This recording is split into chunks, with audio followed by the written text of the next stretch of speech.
Mheshimiwa. Sijui unanipata? Nakupata mheshimiwa. Kwa nikasema hivi, organize vijana ili kwamba bunge lijalo tunaingia tena bungeni kama wapumbavu. Na hii hapa sifanyi kwa ajili yangu, ni kwa ajili ya wananchi wa Mpimbwe, kwa ajili ya neema za Mpimbwe, kwa ajili ya barabara za Mpimbwe. Mpimbwe ibaki kuwa juu na juu zaidi. Sio kwa ajili yangu, sio kwa ajili ya tumbo langu. Ingekuwa kwa ajili yangu, mimi ningeviacha. Mimi nanemeka na nini? Mimi ningeviacha. Mimi ningesema hata nifanye kazi nyingine. Ninaweza kufanya kilimo, naweza kulina Unajua unemeki. Wewe ni kwa unafanya vitu kwa ajili yetu sisi wananchi. Anatupenda. Haya. Ningeweza hata kulina asali huko Mpimbwe, kuna asali za kutosha. Kwa mimi nataka ningie bungeni kwa ajili yenu nyie. Organize vijana, wapatie vijana kampeni yetu ni kwamba tunaifanya Mpimbwe kuwa mpya, Mpimbwe kuwa nene, Mpimbwe kuna wili, sawa? Mheshimiwa, sawa mheshimiwa.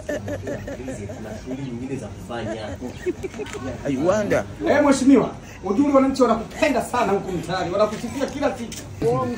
Naelewa. Wakumbushe wananchi kwamba bungeni hamna posho tunayopata ya maana. Tukienda bali kwa ajili ya kuwanenea Watanzania mema, ni kwa ajili ya kuwasemea Watanzania mema. Mitano mlionipatia niliyoyafanya, nataka sasa niyatekeleze kwenye hii mitano mingine. Naombeni 2025 tuingie tena bungeni, tuingie kwa ukakamavu. Waambie vijana, sawa? Uone hivi sasa naumia, soma nataka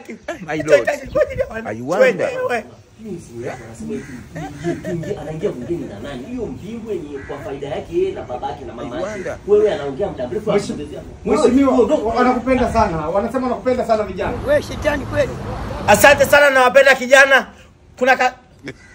Sawa, kuna kitu nitakutumia hapo kwa ajili ya nani kidogo tuweka vocha. Mpimbwe wewe mheshimiwa, Mpimbwe wewe. Alikuwa ameshakata. Kwanza mimi nilikuwa simsikiliza, anaongea mengi lisali zima. Mimi nakwambia tu kweli sijaelewa chochote alichokuwa anazungumza. Mimi nasikia tu Mpimbwe. Sijaelewa chochote. Nilichofanya mimi ni record hapo, umeona? Uzuri na nili kuna AI.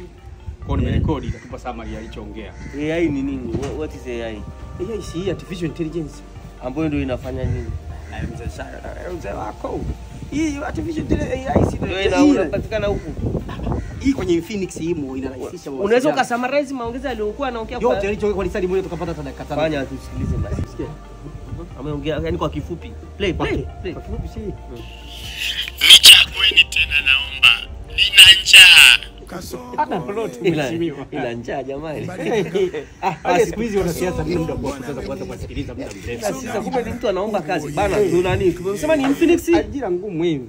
Hii Infinix Note 50. Tafuta hii na mimi wewe kwa sababu unajua wife anaongea sana. Sasa ingine unakuta anakuwa ameongea sielewi ameongea nini, inabidi ni summarize. Akiongea wewe sasa wife ukianza na rekodi. Unamwacha. Naambia AI wanisummarize lakini samaria kumbe ni mtu. Sasa anataka kusuka nywele. Anataka mbali mheshimiwa. Umefanya vizuri sana. Mimi nakukimbia bwana. Endelea na waheshimiwa wako bwana. Wewe endelea. Wewe si uko na Mpimbwe, mpige Mpimbwe. Wana njaa tu. Miezi yao kaka. What are you saying? What is he saying?